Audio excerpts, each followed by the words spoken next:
Hello, hello, and welcome back to another episode of For You, Darling, the podcast. And friends, let me tell you, have I got the episode for you today? I am so excited to welcome my friend and fellow therapist, Kylie Lambert, onto the podcast today. Kylie is a licensed therapist, self-compassion coach, and the creator of Silence Your Inner Mean Girl. She specializes in helping high-achieving, perfectionistic women, me, quiet their inner critic, build unshakable self-trust, and start living life on their own terms.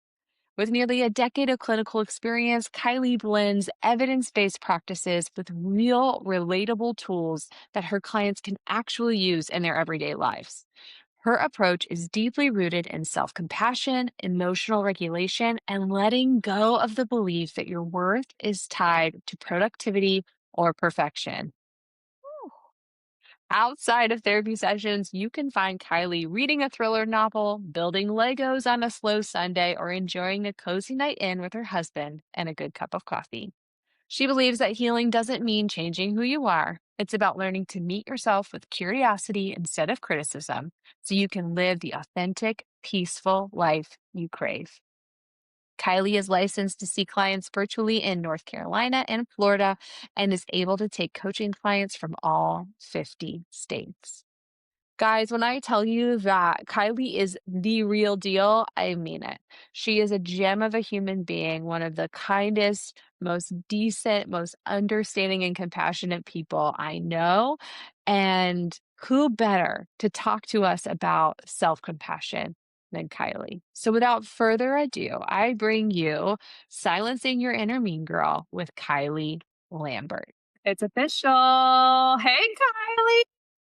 Hello, Emily. I'm so happy to be here. Thank you for having me. Thank you for being on the podcast. I am so excited that you're here, first and foremost, because you are my internet love. I fell in love with you on Instagram, and I was like, I got to talk to this girl. I got to hang out with her. I got to be friends with her. So I'm just so pumped that that has happened. The feeling is so mutual. Like everything that you have shared and who you are as a person and your values has just also allowed me to gravitate towards you so organically. So this is we've been able to connect more in person and talk even deeper. I'm so excited. Well, why don't we kick off with you telling listeners who you are? I already gave them a little bit of your bio, but I want them to hear, I love that you use the word organic. Like, I want them to hear who is Kylie organically. I'm Kylie. I am a licensed therapist and self-compassion educator in the state of North Carolina and Florida now. Yes. I am just a 30-some-year-old millennial woman trying to figure it out and make my way. Right now, I feel like I have organically gravitated towards this field and this career just through my own experience in therapy as a teenager, dealing with some self-compassion, inner mean girl stuff, which we'll get into I'm today. going to talk about that inner mean girl, Yeah. okay? Well, but that therapist, I mean, it feels kind of like grandiose to say this, but she was exactly what I need at the time. And in some ways, I feel like she saved my life for what I need. Well, And like, I think her name is Kim. Her name is Kim. I should find a way to reach out to her. Kim, we love you. Yes, Kim, we love you. Kim, we love you. We'll just tag her in the show notes. Everyone can just make her their therapist. I love it. Yes, I don't even know if she's still in practice, but that woman held space for me in a way that I think at the time I was really needing and craving and wasn't getting. I just felt like that was what I wanted to do for other people. So I got my undergrad in psychology. I got my master's in social work. And then I spent the first kind of couple years of my career doing outpatient substance use treatment groups and individual therapy. And then I was in the hospital setting for a little bit, but it's always been my love and my passion to be in private practice and create my own practice and see kind of like my dream ideal clients and help women in the same way she helped me.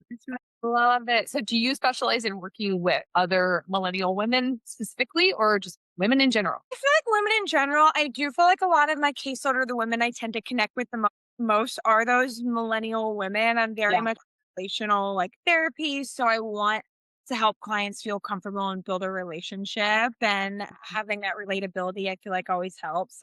A lot of my clients are very high achieving, self motivated, self driven women that are just struggling with anxiety and then feeling down, symptoms of feeling down after when they're like, hey, this anxiety is running my life. I'm being really to myself. How can I learn to be kinder to myself so I can be more alignment with myself and my values? Yeah, I feel like we have a ton of overlap in who we see. Yeah. And I always joke with my clients when I maybe self disclose that, like, hey, I too struggle with Oh, dang. perfectionism or like high achievement. And I'm like attracts like, you know what I mean? Like, I'm putting out there exactly who I am and what I struggle with because I think that's just like the millennial therapist way, is we're really transparent about what brought us to this field. Right. And so I can completely relate that, like, my ideal client is actually a lot like me. But people always ask me that. They're like, "What do you do in private practice? Who you typically see?" And I start explaining it, and I'm like, like me, I'm my You're like, oh, ideal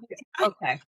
Yes, or like people who are asking me are like, "Oh, so like you're my idea, like, oh, I'm your ideal client." I'm like, "Yeah, me too. Yes, like, Yes. Yes. yes." I am actually giving myself therapy every time. It is interesting though, and I don't know if you've noticed this in your work as a therapist too, but I feel like oftentimes some of the themes that I tend to be struggling with personally outside of sessions are things that like my clients start to bring up that week. It's a very interesting dynamic, and I feel like So wild. be healing in so many ways too. But I've noticed that throughout my career is that like I'll be struggling with something, personally on the side, and then the same theme keeps popping up with clients, like in a So yeah. Yeah, I think too, a lot of times I have to kind of check myself because I'm like, okay, I've got some stuff coming up, right? And we talk about right transference, counter transference in clinical practice. I'm like, okay, Emily, that's yours to work with later. So then I find myself, it happened today in a session with a client, having a hard time celebrating her own success, like believing that she had earned it. And I was just starting to say things out loud. I'm like, I gotta write this down, you know? just on a sticky note. I need to remember what I said in session. I'm not even kidding you. I wrote it down. What? Love that. I do that too. Yes. I joke with this one client specifically. I'm like, we should write a book. I don't know what the ethical implications are, client therapist, but I'm like, every time I sit down with, I'd say the majority of my clients, it's just such richness that comes out of it. Yes, I definitely feel that too. And I think that's the beauty of our work and why it is fulfilling and why we come back and show up You're there. so right. It's so good. Okay, you mentioned the inner mean girl and any millennial, I mean, let's be real. Gen X, millennial, Gen Z, we all know mean girls. We can all resonate. We picture our Regina George, right? We've got that. Tell me when you feel like you first met and identified your inner mean girl. Woo! We go way back. Oh, way Long back. history. Yeah, long history. I do think I started noticing her around the same time, kind of what I shared earlier, that I started my own personal therapy journey. I was probably 16-ish, 17-ish. And I think that was the first time I really felt like my Regina George started to pop up. It was in high school. It was around that time, junior year, where you get the SATs, ACTs. People are talking about college graduation, class rankings. I went to a very large public school that was pretty competitive and had a lot of different things going on academically. So I think the pressure really started there of like, I need to prove that I'm the best I can be, or I need to go to the best college, and like saying that in quotations, that I can possibly go to. J- Because then then I'll be enough. Then I'll be worthy. Then I'll be seen. Then I'll be loved. And I think I don't know, like I think to me that feels kind of like the origin story of her, of where she really started to pop up and take hold. And she definitely played a role in to college and how I felt about my grades in college, or where I was going in the future, just even in relationships, friendships, dating. She kind of, she's kind of followed me around, I'm 34, so more than half my life at this point. And I think there was one day a couple years ago, but obviously this is work I've always been doing, and I was like, "Oh, you need to you need to sit down. Sit down. You need to sit down like, wow, I'm really mean to myself more in a way that I would never, ever be mean to Mhm. my friends, my loved ones, anyone. And I am just sitting over here beating myself and saying things that truly no one would probably ever say to me Yeah. or I would ever say about anyone else in my life. And wow, this has to be impacting me in some way. Yeah. Can I ask what did that sound like? I know for a lot of us who maybe we can say, I know I'm not nice to myself or I'm kind to myself or I get stuck in cycles of negative thinking. Maybe we have a hard time identifying what that is. Like, what are the thoughts I'm having? What is that mean girl saying to me about me that's making me feel so bad? Do you have some examples either from your own life or work that you've done with clients? Absolutely. I mean, I think personally, and a lot of this does come up with my clients in session too. They're very similar. It's like this need to earn rest. I will be enough. I will be worthy, or I will feel whole and complete when I complete, or like when I do X, Y, and Z. Like I'm only allowed to do X if I do A through Z for, if I do A through whatever Yeah. first, because then I'm productive and then I have worth. I think it also one for me that was a big like, whoa, this has to stop. Is I was calling myself like I would make I don't even want to call them mistakes because as I'm reflecting back, I'm like, I was just being a human. Like I would drop something. I would forget something. I was just, I wasn't paying attention to something and I was saying, you're so stupid. Kylie, you're so stupid. I'm so stupid. Like I'm always this. I always do these things. And I was like, I just dropped something on the floor. Like, how am I stupid? Or how am I taking away my worthiness from just, okay, I dropped something. All right, I can pick it back up. Yeah. So like that, I'm so stupid. I should know better. I should be better. Or can be really for me and for a lot of my clients' ears of like that inner mean girl is popping up, especially in a critical way. I'm like, Yeah. do that, that'd be helpful. But in the like, oh, you should have known better. You should know by now. You should be over this. Definitely. Shouldn't bother you as much. Like Yeah. Girl, that is so real. Like I feel like so many of us can resonate, especially really this is the only experience I can speak to because it's mine, but being someone who identifies as high achieving perfectionist, recovering. Yeah. eh, Both raising our hands. I hold myself to such a high standard. And I wouldn't like say this out loud about my life, but it's clearly there in my brain. Something like making a small mistake, dropping something on the floor. And the immediate thought is, I'm so stupid, or you're an idiot, or yeah. geez, Emily, come on. Huh? I lacked intelligence because I dropped something. Now I'm a clumsy person. That's Oh, just it. I will drop stuff. I make messes all the time. But like, is that a this terrible character flaw that makes me no less work? It's just me. Exactly. Exactly. Yeah. So it's like when we boil this down, we see how absurd it is. But what I'm hearing you say is that for a lot of us, it's sunk its teeth into us early on. And it was this narrative that we didn't even know to challenge until when?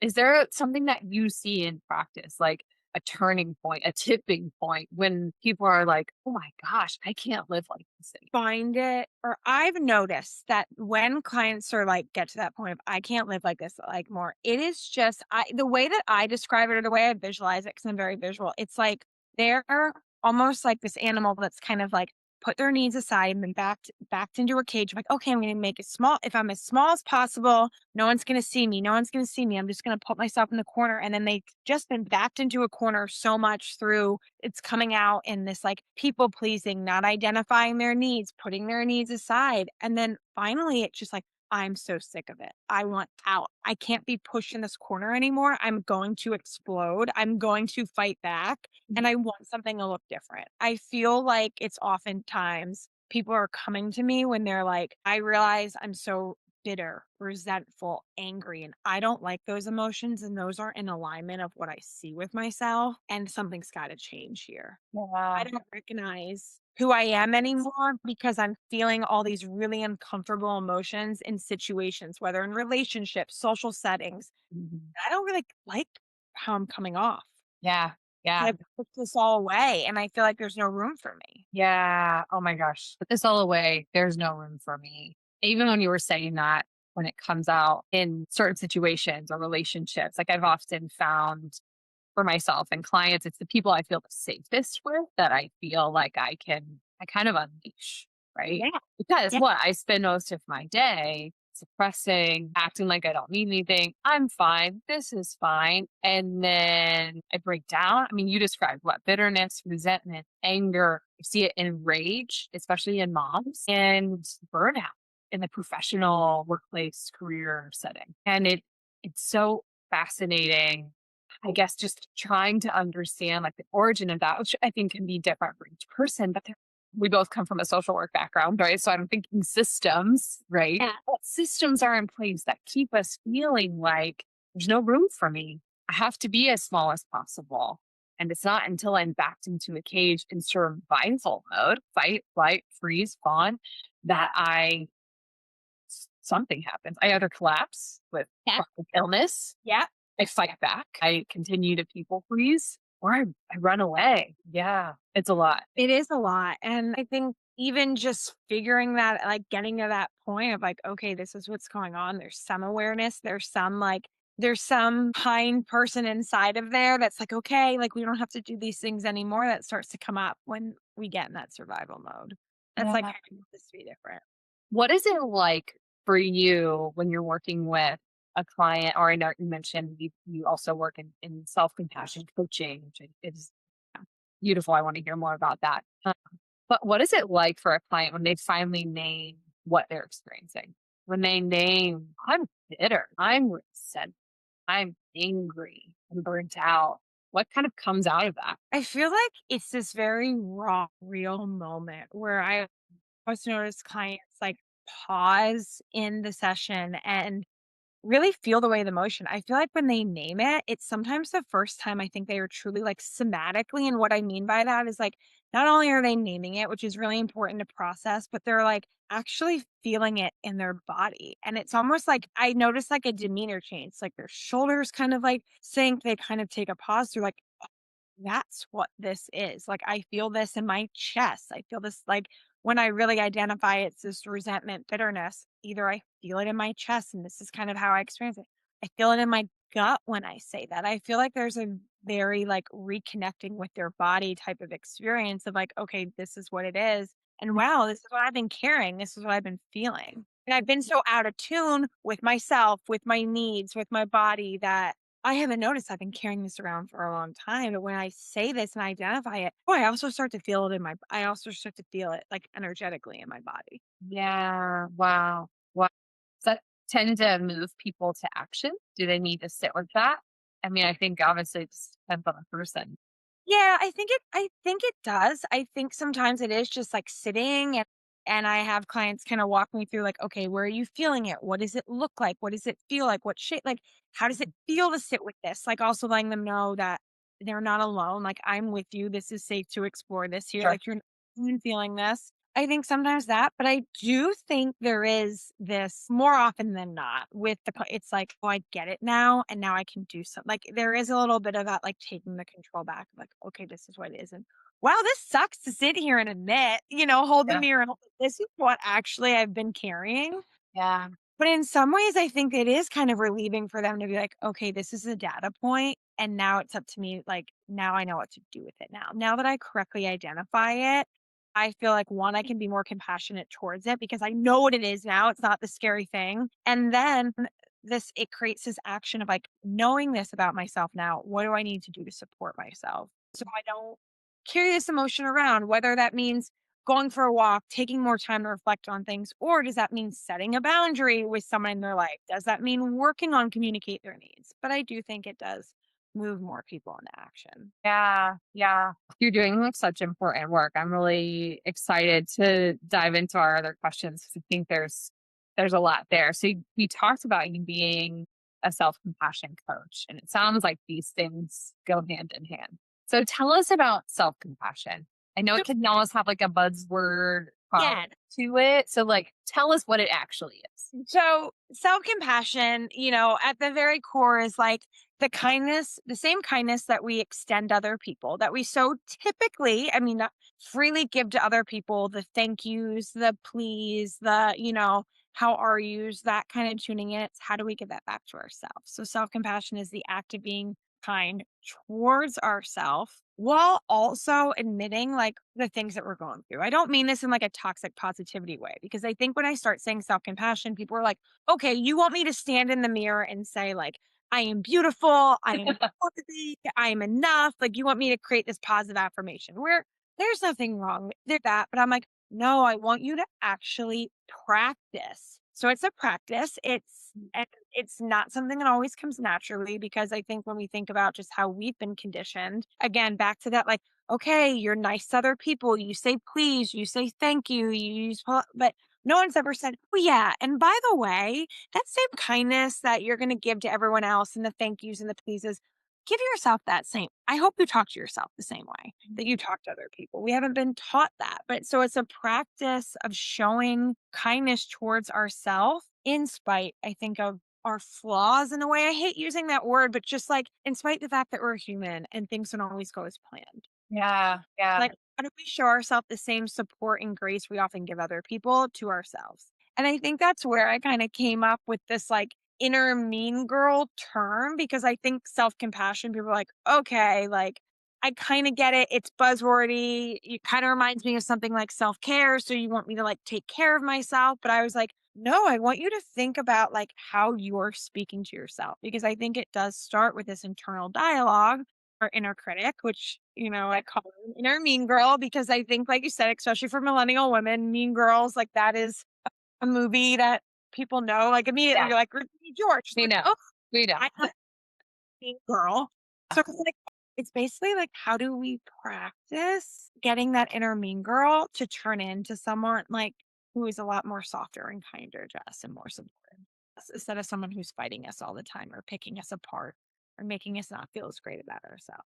Yeah, yeah. I know for me, as someone who is in, your wheelhouse as a therapist, in my own wheelhouse as a therapist, self-compassion can feel almost gross. Yes. Ugh, you want me to do what? And then you named it so perfect. You mean you want me to stand in a mirror and tell myself nice things about myself? It can feel, I don't know why it feels so odd or wrong. And like you said, everybody else, I can be like, girl, you look good today. Look at you. Look at that outfit on you. You're saying you're so awesome. You're so sweet. That comes so natural. Like I joke, I'm the hype woman in my friend group, right? But Yes. to say it to myself, to encourage myself, to even just compassionately say, you're a human. You're gonna drop stuff on the floor. It feels weird. Why? Why does it feel weird? And that's the response, truthfully, I get from a lot of my clients when I bring up self compassion. Like there was one client who I've seen for a while, but I used to bring up self compassion, and she would like visibly like have Visceral reaction. this whole reaction. Have this, like, disgust, like her shoulders would go to her ears. She'd kind of like pull back in the chair and be like, and make this face like this, like absolutely not. Dare you? How dare you stop bringing up this word? And I used to bring it up, and she used to roll her eyes, and we've been working with one another. And essentially, like, she basically got there on her own. And I'm like, you're actually doing self compassion now. You're actually being compassionate to yourself. And she like would roll her eyes at me. And I'm like, see, we got you there. Yeah, yeah. This like visceral reaction, because I think on where, we're not necessarily I'm speaking from a woman's, traditionally a woman's perspective, of course, but we're taught to be focused on everyone else. That's taught to be the ideal, to be, put our needs aside, take care of everyone first. That's probably what's been modeled for a lot of us from women in our family, depending on roles and things. It's like, okay, you put your needs aside, you take care of everyone else, but yourself. So one, I think it just feels foreign. It feels uncomfortable to be like, my needs, me, I have needs. No, I feel better when I'm focusing on other people. I also think people are afraid that if they quote unquote silence their inner mean girl, they're not going to be driven. They're not going There to it is. anymore. It's like, no, I need her because she's she drives me. If I didn't have her, I would just be lazy and not be laying on the couch all day and not doing anything, or I'd never get my to-do list done. And so I think it just feels like, no, we need her to keep us motivated. And I think in some ways, okay, it worked until it didn't. In some ways, yes, do we need a level of like internal goal setting and motivation? Absolutely. But then it comes to the place where we just can't turn her off. And she's Yeah. around the time and she's wearing a sound and she's creating burnout. Yeah, living in that extreme, Yeah. right? Yeah. I think it right there what you said about it worked until it didn't. That is an example of a compassionate response. Because I think for Mhm. many of us, we almost shame ourselves for how we coped. Well, the inner mean girl is a form of coping. I'm coping with fear of rejection. I'm coping with fear of disappointing other people. I don't know what other things you see. That control, I think, comes in there, but it comes back from a fear of like, I don't trust that other people will do a good enough job as I have. Sure. Because if you break that down, it's like, well, if I'm in control and if anyone like, and if I fail, then it's my failure to deal with, but then it means I'm in control to succeed again. So I think there is also a level of like, well, if I'm perfect and I do all these things, then I'll be okay. But if I don't, then I have no one to blame but myself. And it's easier to blame myself and beat myself down than deal with the disappointment of other people who I can't control. And There it is.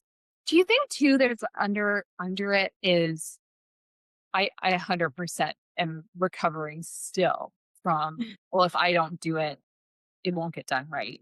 Like I always joke that I hated group projects in school.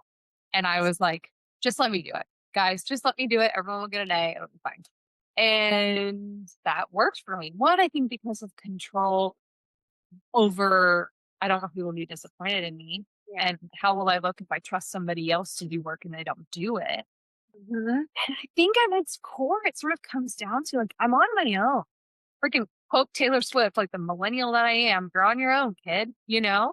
And I just, that is at the bottom of it for me. Of like, I don't feel like I can actually trust others to do what they say they'll do. So I Yeah. just got to do it myself. So I just have to do it myself. And I think when we talk about like when this idea of self compassion, and I really resonate a lot with Kristen Neff's work. She does a lot on like mindful self compassion. I think she's kind of the person that's kind of brought this into the forefront. But a big component of self compassion, when we kind of break it down into like three different things, one to what you said, it's like, okay, what's the facts versus the story of the situation?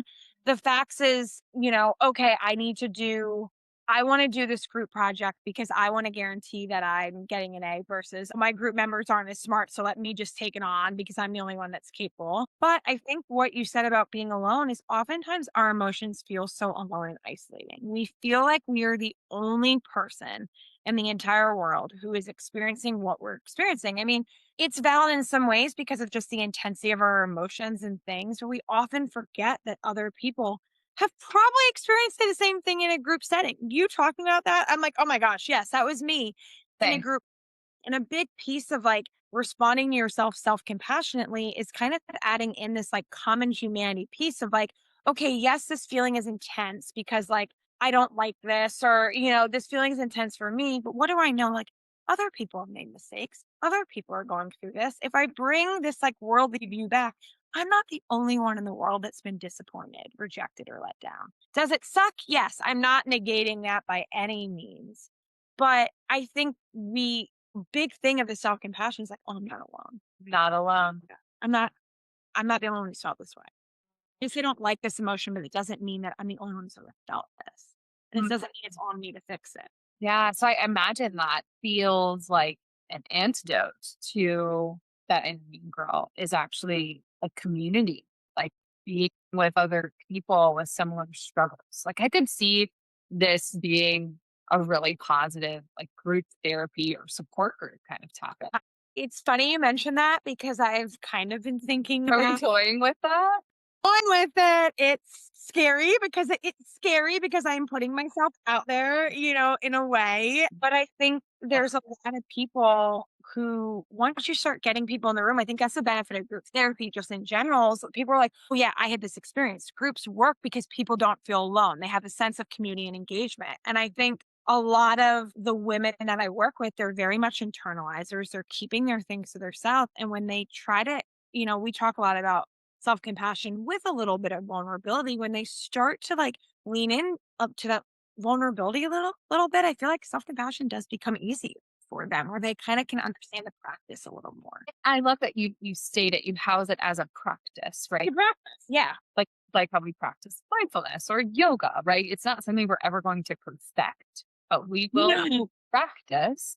But then what's the idea? Like I increase my reps, right? I'm talking about like working out. The more I practice, the stronger I feel. The stronger I feel, then we start to, I always think about, we have these neural pathways in our brain. A lot of times we just gravitate very subconsciously to the things we've been doing. The inner mean girl's been revving up for a long time, she's got this well woven path in our brain. So of course we're going to go down it. We know what to expect there. But like we have this other path next, right next to that trail that like, okay, like it's, there's some roots and there's some leaves and there's some limbs, but through time they kind of push them back and then the path looks clear. Like you said, it's like we can't run a marathon overnight. Like most likely, if you just wake up and decide to run a marathon, maybe some people can do it. So Most people great. cannot. I would get hurt. It's not, we train for that. We train. Most Yeah. people are on 12 to 16-week training plans Yeah. where they're running 4 to 5 days a week to get to, that end goal. And it's the exact same thing with this Mhm. self compassion work. I love that we kind of came around to talking about it happening in groups. I love the idea of you offering a group, but I'm also thinking about with our organic relationships with, let's stick in the female lane here, like our female family members, our friend groups, maybe even our coworkers. Like, I would love to hear you articulate, just not even lay out there for our listeners, what are some individual practices that we can do? Right now, you love the practice language, like Yeah. practices we can use. But then also, what does it look like to sort of infiltrate the groups that we're in? Where, as we said, like attracts like, more than likely the women around us are struggling with this too. How do we like get in there and, as you mentioned, like push back the leaves and the limbs and Yeah. you know what I mean? And create self-compassionate spaces within our social circle too. So that's like a two-parter, but Yeah. like what are some individual practices that or tools that you often hand clients when maybe they catch that mean girl in the act of being mean or have the realization after the fact of like, oh, shoot, it happened again. Yeah. I think one of my favorite one, and it's usually like the first practice I kind of recommend to people when they're like starting to dip their toe into this self-compassion work and they're like, okay, like how do I kind of quiet my inner mean girl? The first kind of reframe or always one I'm like my standard go-to is like, how would, when you're going through a situation, how would you talk to your very best friend? If your very best friend sent you a text or got on the phone with you and explained the exact same situation you were going, how would you respond to her? What would you say to her? How would your body language be? What's your tone of voice? And most of the time, it's like, oh, I'd be so kind. I'd be so loving. I'd listen. I'd validate. I tell her that she's okay. She's doing the best that the best that she can. And then I'm like, okay, well, then now that we talked about how you would respond to your friends, sometimes for people, two, one, especially if they're a parent and if they have a daughter, or it can be, it doesn't matter if it's a daughter or Just not. children in general, right? As children in general, of like, how would you talk to your child if he or he came to you with the same thing you're experiencing? And a lot of times it's like, oh my gosh, I would never. Like, there's almost even a stronger kind of protective piece that comes out there. Like, oh my gosh, I would never say the things I'm saying to myself. But also, too, it's like we do this, like, how would you speak to someone else? How would you speak to your best friend if she was going through the same situation? And then also, like, but what are you saying to yourself and kind of just noticing the difference? Like, again, your body language, your tone, and how you're speaking to yourself. I feel like that can be like a wow, I have clear data points that I am so kind to other people, but like I am treating myself just not very nicely at all. So that's one of my like first like foundational practices I like to give people just to kind of get them thinking about self compassion. Like, Start noticing, right? yeah, like how we talk to other people? How would you talk to your best friend, your loved one, if they were going through this? And one of my favorites in a group setting, this always makes me laugh, and I think this is why it works because it kind of makes you laugh and it kind of pulls you out of what you're in. Um, but were talking earlier, Emily, about like being the biggest hype girl. You're like, I'm the biggest hype girl in my group. That outfit looks great. Your hair looks great. Oh my gosh, I'm so proud of you. And I've so many times, whether I've seen it in friend groups, whether I've seen it in work settings, and someone's like, oh my God, I love your outfit, or like your hair looks so good today. And usually the first thing that comes out of the person's mouth who's the compliment was given to is like, I didn't wash my hair today.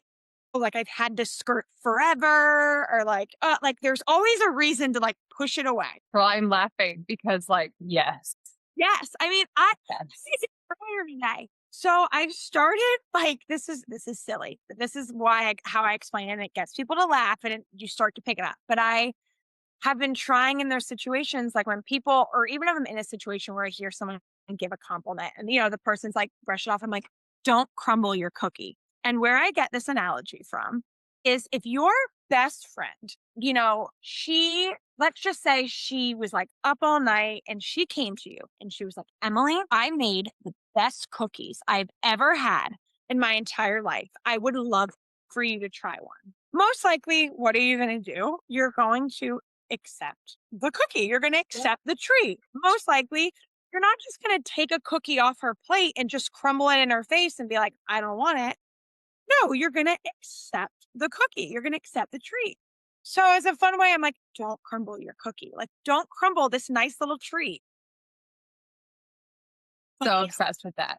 I have started saying it like in the gym. Like I go to like a gym and there's a strong sense of community there. And, someone will be like, you look so, like I've heard other, like, you look so strong today, or great job on this. And then someone will be like, oh no, like I'm so tired. And I'm like, don't crumble your cookie. And people laugh and they're like, huh. But I've noticed, I've gone and like, when I've seen those conversations later on in the group setting and people are like, we're not crumbling our cookie. Don't like, we Oh don't my do God. I need you to be ready for this to just pop off because I like am so obsessed with it. I don't know. It's been this thing of like, actually, it's on I have these little like business cards, and on the one side it says, don't crumble your cookie. And people are like, I what is this? But I think it is, because it kind of softens, it kind of gets soft. People laugh. Yeah. And then you kind of, It's you know what? disarming. Like, it's disarming. It disarms that inner mean girl that feels uncomfortable and want to push it away. And usually then people are like, thank you. I appreciate that.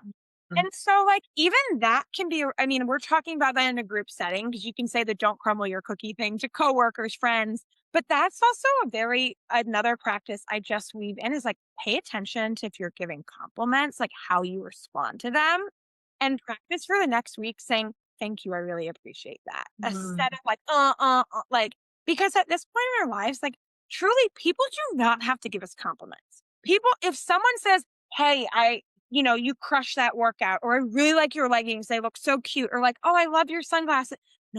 Everyone is running around. Everyone is so busy. Everyone is very strict. No one has to give a compliment if they don't want it. No, So it takes effort, right? Like it takes effort to like deliberately state what we see in another person. yeah. So if someone's giving it to you, like they've gone out of their way to like have this kind of interaction with you, like, can you just practice saying, you know what, thank you? Even if it's like, oh, that's hard for me to take, but I really appreciate you saying, like, just like, thank you. I really appreciate you saying that before you kind of give your antidote about why, it doesn't look good or anything else. Because isn't that the mean girl coming out Yes. and being like, oh, well, I didn't actually wash my hair, or, you know, I actually slept like crap last night. Do you see these dark circles? You wouldn't give me Yes. a compliment if you saw these dark circles. You know what I mean? Like, I see this a lot with aging, especially. I am a very intense pro aging woman. My mom passed away in her mid 50s. And so to me, aging is such a privilege. Mm-mm. And I like when I have friends who talk about their gray hairs or their wrinkles, and I'm like, girl, own it. Like, go fully gray. What are we doing? And that's something I try to embrace myself. Like, when I notice Yeah. the way I'm talking about myself, maybe being frustrated. And I'm just about a little over a year postpartum. So, like, even like the privilege for me after 3 years of infertility of bearing and birthing a child, right? So like I'm really trying to be kind to myself as my body continues to recover and it's different. Yeah, so it's like sort of recognizing our own vulnerabilities and then lovingly, gently, in a disarming way, kind of calling it out in other people. And I think that requires vulnerability. It does. I think it absolutely does. And I'm not when I talk about vulnerability, I feel like people always like brace themselves. I'm like, I'm Yeah. not telling you that you need to run out in the middle of the street and share all your deepest, darkest fears. Sure. I'm just asking you to like, where do you feel comfortable? Like, do you have pockets in your life where you just feel comfortable being truly honest? I'm not saying like I'm not saying you need to share that with every people. Like, who are your 1 to 2 percenters? Who are the people you feel the closest to that you feel comfortable just like being really honest and sharing, like, hey, I'm struggling today. Hey, I had a hard day. Instead of, I'm fine. How are you? Like, I'm fine. Yeah. Here's what I'll say, and I'm wondering how you feel about this. There are relationships that I feel very, very comfortable being vulnerable in, especially if I'm admitting I made a mistake or I had a hard time or something's not going according to plan. And I feel the safest in those relationships as a high achieving perfectionist because they don't try to fix it. Yeah. They don't try to tell me how I could have done differently. I'm like, girl, the shame is already there. Like I've already thought 10 ways to Sunday how to fix this. Percent. I mean, I think at the end of the day, like people just want to be seen and heard. Like most people don't want you to fix their problems. They have their own problem solving ways, or they've thought about it, like you said, all these different ways. They've gotten like they just want to be seen and heard. They just want to know that someone can safely hold their feelings and say, "I hate you're going through that. Tell me more." Yeah, it sounds like self compassion is the antidote to the inner mean girl. It kind of for the individual just sounds like compassion and understanding and empathy without solution is really the antidote in a group friendship setting. I've been doing a lot more around like female friendships and understanding those dynamics. I had my best friend on the podcast, Steph, and we talked about it. It was so good. I'm unpacking so much there. And I think when we're in larger groups of females, especially, there is a tendency to maybe put on airs of, I'm good, I've got it all together. And the safest places for me in female friendship are actually where I feel like I can take off the mask. Yeah. I don't have to have it all together. And the reason I feel permission to not have it all together is because the people I'm with openly admit I don't have it all. Yes, they're modeling it for like, I know modeling and mirroring, it's funny, it's so important. I mean, you know this as a mom, like, that's how really young children and babies, that's their learn. That is their number one way of learning, Yeah. especially when they can't communicate or their brain doesn't have this abstract thinking in the way that us adults do. But mirroring and modeling is so important still to us as an adults. And it's amazing just like how it can breed in such a positive way when someone is vulnerable. Not always. Some people clam up, but I've it's something that I've been practicing too. I mean, even before we kind of got on and recorded, we were talking. You're like, "How are you?" And I have been trying to hold my it being like, I can be honest. Like, I'm not expecting you to fix it. I don't say that to burden you. I think there's a lot of, like, oh, I don't want to burden other people. I don't Uh, want going on. And that's something that's the core negative belief that I am trying to work through and unpack. It's like, I'm not a burden. People can hold it. People can choose to hold it if they need it. Like, I am allowed to share my story, but I have just been practicing being like, you know what, I'm struggling in these areas. It's been a little bit tougher. And what I've really found from doing that is I'm getting into really great conversations and just getting more of my emotional needs met when I'm being honest. Not because these people are jumping through hoops for me and doing all these things, but they're just holding space for me. I'm seeing who can actually hold space for me. And I think then they are very transparent with me about what's going on. And it just kind of builds and strengthens those female friendships, like you're saying. yeah, that's so good. And I was so honored, truly, like when you were honest. I think, especially in the work that we do, we can read a room, we can sense emotion, we can sense like the physical presence, even in a virtual setting that we're in right now, of like, there seems to be a heaviness. And if you want to like state what that is, wonderful. If not, okay, like I'm seeing you. But I love that you were able to call out what was underneath there with your hesitation to share was, I don't want to be a burden. And a belief I adopted a long time ago, I was in a season of grief after losing my mom. was asking my friends who were hesitant to complain about something or honestly have difficulty in their relationship with their mom. They were like, I don't want to say this to you. This feels unkind. This feels rude. This feels heartless. And I was like, don't decide for me what I can handle. Yes. I will decide. I will tell you. Me, I'm responsible for my boundaries, not you. And I just, that has led to so much understanding. And I feel respected when that is the case. You know what I mean? When you were like, I'm just going to put this out there. Not only did I feel respected, I felt honored that Yes. you trusted me with just genuinely where you were at coming in today. So thank you. I love that. You. We're just shutting down mean girls all over the place. I know we are. And I think that also heals that inner mean girl is to have those interactions too. Like, yes, we're talking about self work, but again, back to this thing where like you're not alone. I think the self compassion also being able to heal that inner mean girl is leaning into that vulnerability and seeing the spaces where people can hold into like, oh, I don't actually like, I don't have to be this mean to myself. Look, no one is this mean to me when I lean in a little bit, when I find my community, when I'm honest. Yes, that really sparks in me the sort of like the reframing or the challenging of assumption. I think a lot of times you describe women who are wrestling with whether it's perfectionism or people pleasing, and then that's the inner mean girl. The flames are just stuck Yeah. there. Um, but they often wrestle with anxiety. Yes. And with that comes assumption of the worst. Mhm. Why? Because we're self-protecting. We want to Well, decide every possible thing that could go wrong and be mentally and emotionally prepared for it and physically. But I love the way that you talked about like leaning in and observing because some of the time my mean girl comes out with social settings, other women. And I went to, for the first time last night, I went to a women's running group locally and like, yeah, just did like a trail run with some ladies. It was great. have you. That's The girl, the amount of anxiety leading to that, like, you're not wearing the right thing. You look dumb. Like, why would you put your hair up like that? Oh, you forgot your water bottle. You're so stupid. You know what I mean? Like, all of that's coming up, and at the assumption of the worst, it's like, I'm going to be rejected. I'm going to look yes.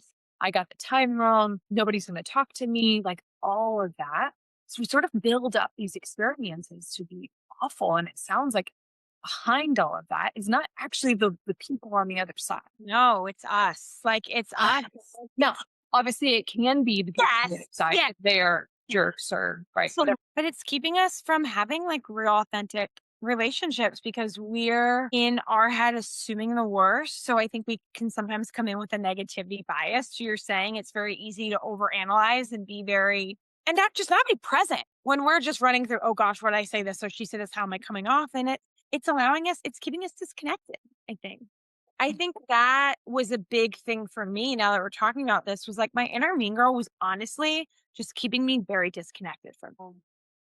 Yeah. In what ways do you feel like you saw that coming up for you or that you see it in practice with clients? I personally, one of the biggest indicators for me was how I was feeling about social situations. Like I had gotten to a place, and I have done some shuffling of friend groups too. I think female friendships grow and evolve in many different ways.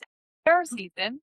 But yes, in our mid 30s, she is figuring that out. But I was finding myself just like really dreading social situations. Like I would get invited and that text would come through, and I kid you not, I'd be like, "Oh my gosh. Oh my gosh, so and so invited me for dinner. I don't want like I mean, Yeah. I wanted dinner, but I was already like dreading the event. It was like I was getting invited for things that made me be like, I don't want to do that.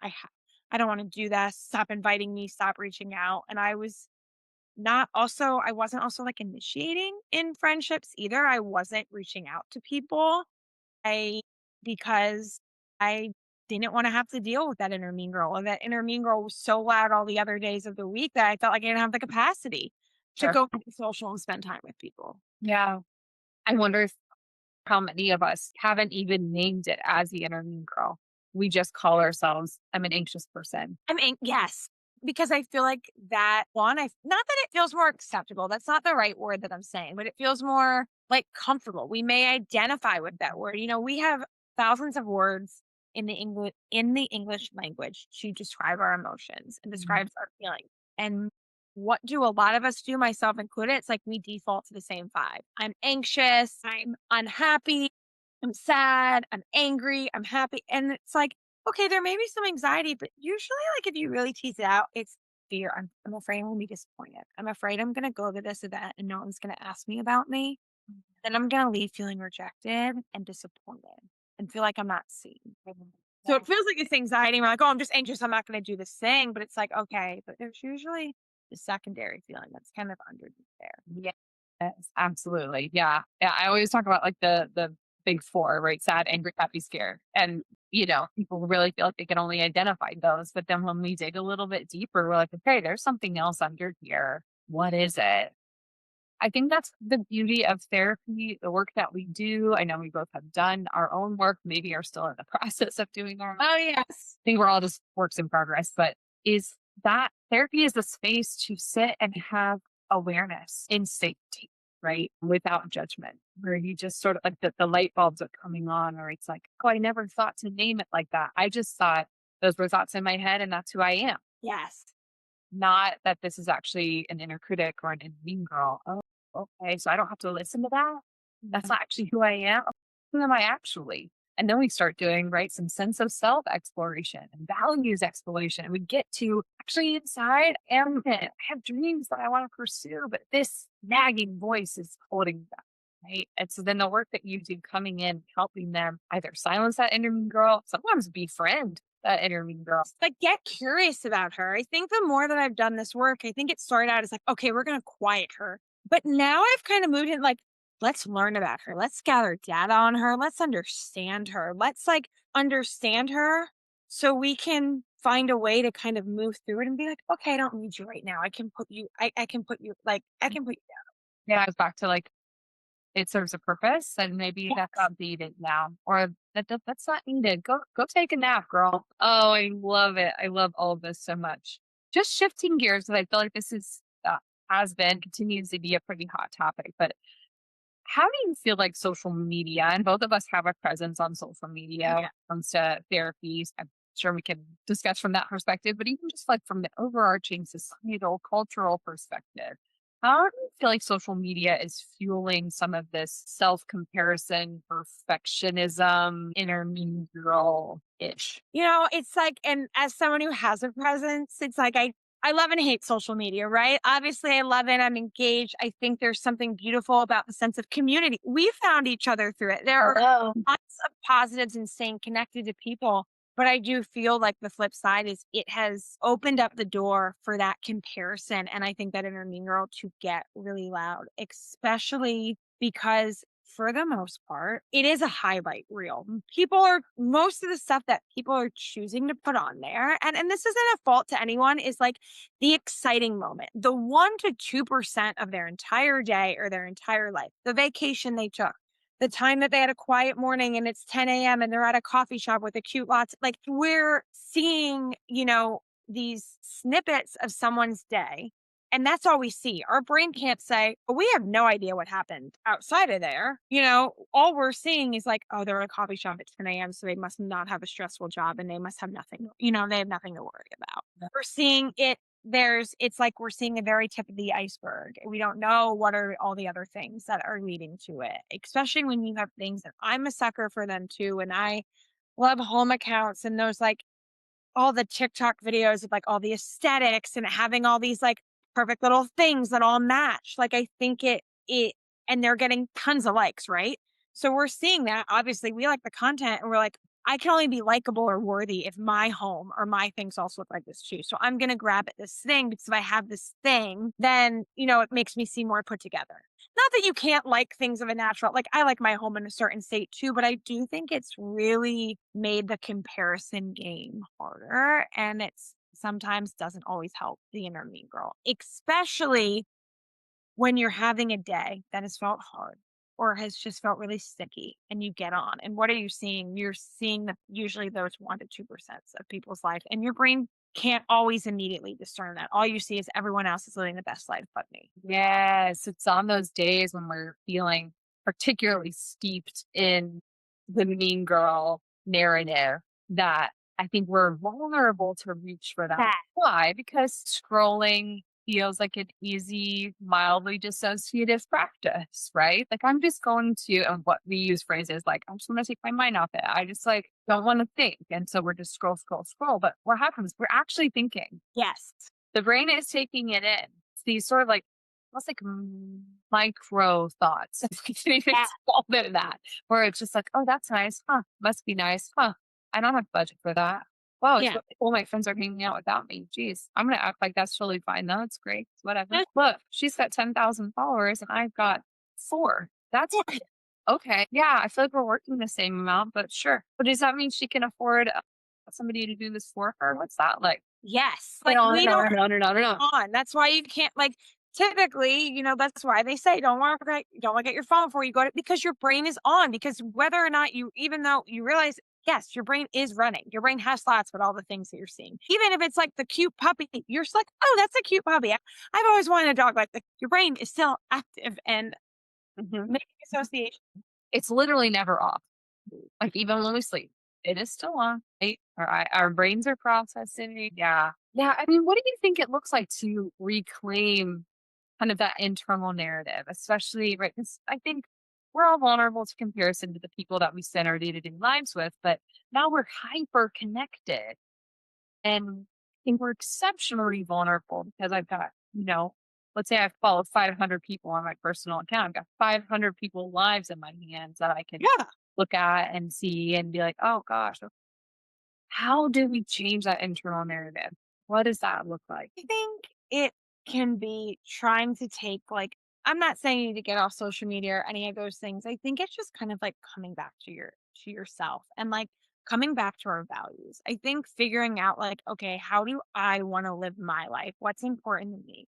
And yes, so and so is doing this thing. And just because they're doing this thing doesn't mean I will never get there. But like, okay, they're choosing to prioritize this. Like it's coming, I think, back to ourselves. It is kind of taking those little micro breaks of like, you know what, I'm just gonna put the phone down for 5 minutes and like remember like what I'm doing in my life, kind of getting us back into this mindful place of like, okay, what's working for me in my life right now? Yes, there are these things that are really hard, but like, where are my priorities at? What do my values mean to me? Yeah, sort of like a recalibration, Yes. a reset. Yeah. Yeah. I think it just starts with that active noticing. Yes. Noticing I'm reaching for this, noticing I want to take my mind off something. And a lot of times it's choosing something different, Yeah. right? Small. I'm going to go watch trash TV. I'm gonna right? Like I'm gonna go for a walk. I'm going to Yes. talk to my partner. I'm going to play with my dog. I'm going to read a book. I mean, gosh, what a novel idea. If somebody has 30 seconds, let's say they're at work or in a social situation where they're like, I really don't want to be super vulnerable and break down right now, right? Like the inner mean girl, she's loud and I'm having a really hard time. If somebody has 30 seconds, what is like a mini script or a mantra, an affirmation that they can say to themselves to sort of interrupt that shame spiral that can often happen when that mean girl gets loud? Like teaching people about like and I'm going to get to the specifics, but like coming up with a present progressive phase. And what I mean by that is so like you like Going to like grammar school right now. I know this is weird because grammar is not my forefront, but I've done some research with mindfulness and this. So like we tend to be all or nothing people. We either have it or we don't. We wanted it. We either want this thing or we don't have this thing. And so I think it is very easy. Like I know people like mantras and it kind of goes back to what I was saying in the beginning. I'm not asking you to stand in front of the mirror and just say, I'm enough. I am worthy. It's okay. I am fine. That sort of, that sort of thing our brain basically, if we don't really feel like we're worthy or if we're really struggling in an area at work, standing in front of a mirror and saying, I am confident at my job, our brain doesn't know the difference between that negation. Like it's either if we haven't felt confident at our job, that's not going to work. Our brain can't really compute that. It hears, I'm not good at my job, especially if we're at a place where we can't believe it. But our brain, and what actually softens our nervous system is this present progressive text, meaning I am working on feeling more confident at our job.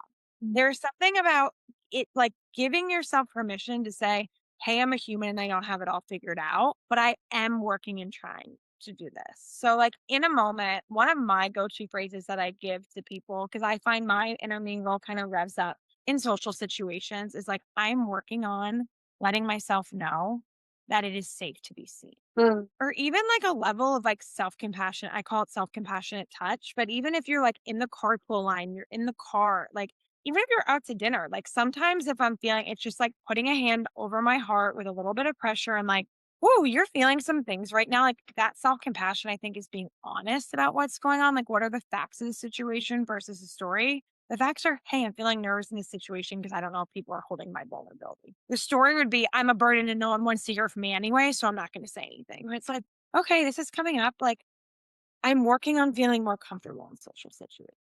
Yeah. And it's embracing both compassion and curiosity. Yes. I love it. I love it.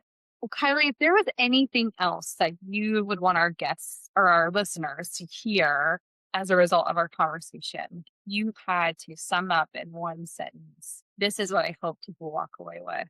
What would it be? I hope people walk away from our conversation just maybe thinking about how they speak to themselves. And hopefully, this serves as a jumping part for them to either identify if they have an inner mean girl or just kind of work on what are the little things they can do each day to be kind to themselves. Maybe I bring it back to like, don't crumble your cookie. The next time you get a compliment, do not crumble your cookie. Say thank you and I'm leave obsessed with that so much. and just see where that takes you. I'm just like, I'm not saying it's going to change your life or anything, but I I do think like that has the power to help you start to quiet that inner mean girl. And I think it also like can help someone else has the power to pass it on and be like, you know what? Like I can work on this too. So Yeah, I love it.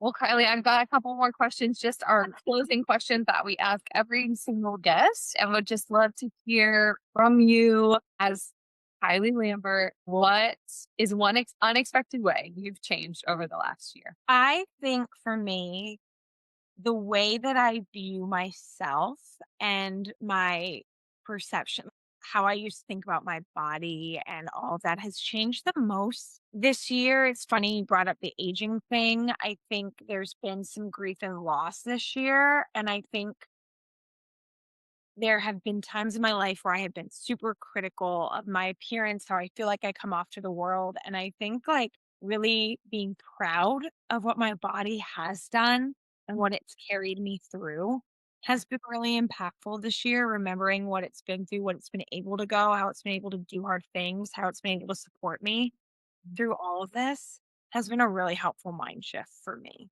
That's so good. What's been a surprising source of joy for you in your current season, whatever season that is in your life? What's been a surprising source of joy? I think a sense of like nesting. My husband and I really like to travel, enjoy seeing new places, taking weekend trips, that sort of thing. And I jokingly have grounded myself this summer, like meaning you can come visit me. I'm not coming to visit you. And it's honestly, it's been really nice. I think it's what my nervous system has needed. Even though I do really like the thrill and the excitement and having experiences, I definitely really value that. I think being home and kind of claiming like, no, I'm choosing to be home has brought me a lot of joy. Grounding myself. I can't. I sign me So, up. you can come visit me, but I'm like, I'm grounded. I am not, Grounded. I'm not visiting anyone this summer, which is like, typically I'm like, "Oh, I'm gonna see." I'm like, "You can come to me." No, I'm here. we're not even doing it. I love that. One of the tenets of the podcast, like one of the values that I hold really dear is this idea of wholehearted living. And I think that means different things to different people, but how are you prioritizing living wholeheartedly according to Kylie these days? When you say that, it just kinda gives me the warm and fuzzies. I think for me, living wholeheartedly means me paying attention to my nervous system and the spaces where I feel the most regulated. So I think for me, that's a healthy dose of movement, not in a self-punishment way, but a place for me to channel some energy out so I can feel more grounded and present in my everyday life. I think that means prioritizing connections, prioritizing my relationship with my husband, those dear friends, making sure I'm having a genuine connection everywhere I'm choosing to go. Whether it's just, someone at the gym or whatever, really kind of being more mindful, putting the phone away, Yeah. being more about my time. And also, like, I have found that I love home. I feel like our home, like, our mental health does start at home. So for me, it's kind of been rearranging some spaces and feeling really cozy and grounded in my space and being really intentional about the things that I bring into my home and making sure it's something that supports me and makes me feel comfortable and at ease. Yeah. I love all of that. A genuine connection feels very wholehearted. Yeah.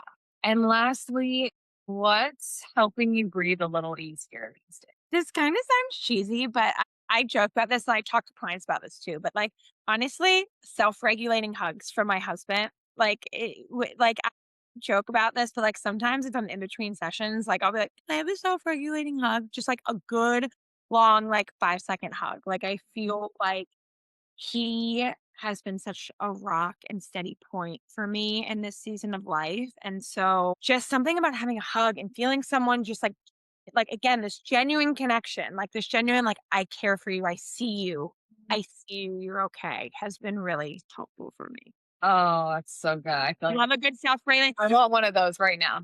If you don't have a part, like, I tell people, like, go lay on the floor with your pet and just, like, if you don't have like, go find that someone who's there for you and just, like, yes, I feel like a genuine hug makes all the difference. Even that, like, I feel like other people, like, I love when someone gives me a good hug, when Yeah. someone's like I'm like, "Oh, they see me." Like, yeah, it's so nice. Yeah. Oh my gosh, that's so good. Oh, I love all of this. I love this conversation with you. I think there's so much goodness and richness that's going to come out of this. I know listeners are going to feel encouraged and really walk away with some practical tips on how to start down this road, identifying that being girl and Mm. figuring out how to respond with some self compassion. So thank you, Kylie, for this. Really excited to point people toward your website, toward you on Instagram. All that's going to be in the show notes, along with you have created a really awesome resource that you make available on your website. Can you tell us a little bit about that? Yes. So I this is kind of where the silent inner mean girl. It is a self-guided 14-day journey, I guess, from turning that inner bully, that inner critic into your own best friend. And so it's I again, we were talking about a practice. So I wanted this to be like a very small thing that you could do each day to make it relatable. So every day there is kind of like an activity, like whether it's something about, oh, notice your thoughts, notice what emotions come up, notice what emotions are more likely to fuel your inner mean girl. There's always kind of a journal prompt that ties into that. And then a small little like coping skill or just something that you can say to yourself, in the carpool line, that 30-second little snippet that you can kind of go through and use these tools. And so I would love to direct people to that. And anyone who listens right now, it's 50% off. Kylie is offering this resource for our listeners at 50% off. I have seen it. I am working through it myself. It is beautifully done, aesthetically down to just the rich self compassion that's there. So get on Kylie's website. Link will be in the show notes and grab this resource. Yes, I just, this is you kind of taking a moment to choose yourself, and I want to make this too as available and as cost effective to as many people as possible because I feel like this is something we're all needing right now and can be a really helpful way to just start thinking about your thinking and helping yourself just be kinder to yourself in the process. So good. Girl, thank you so much for being on the podcast. I am so grateful for you and cannot wait for listeners to this. I'm so grateful for you, Emily. Thank you for all that you do and all that you provide to your community and your listeners. And it's truly been my honor to be with you. Oh, thanks, girl. Wow, friends, I hope that you got as much out of that episode as I did. I mean, Kylie is so incredible in the way that she marries the clinical, the therapist speak, along with the practical tools that we need to actually make change in our lives. As someone who self-describes as a recovering perfectionist and people pleaser, I felt so seen by this conversation with Kylie and truly walked away with one, just some new language. Let's talk about don't crumble your cookie, but also just a new understanding of myself and ways that I can be a little nicer to myself and silence that inner mean girl. So, as always, friends, we hope this conversation helps you breathe a little easier. If it felt like a resource to you, or you know someone who would benefit from hearing Kylie's perspective and hearing about her expertise, please pass it along to them. And while you're at it, jump on and subscribe and give us a review. This is going to help us reach more people far and wide with the message of Breathe, Darling, which is at the end of the day about having honest, grounded, connecting conversations that help us breathe a little easier. So friends, in the meantime, we hope you take care and that you don't forget to breathe. Bye, friends. Be well.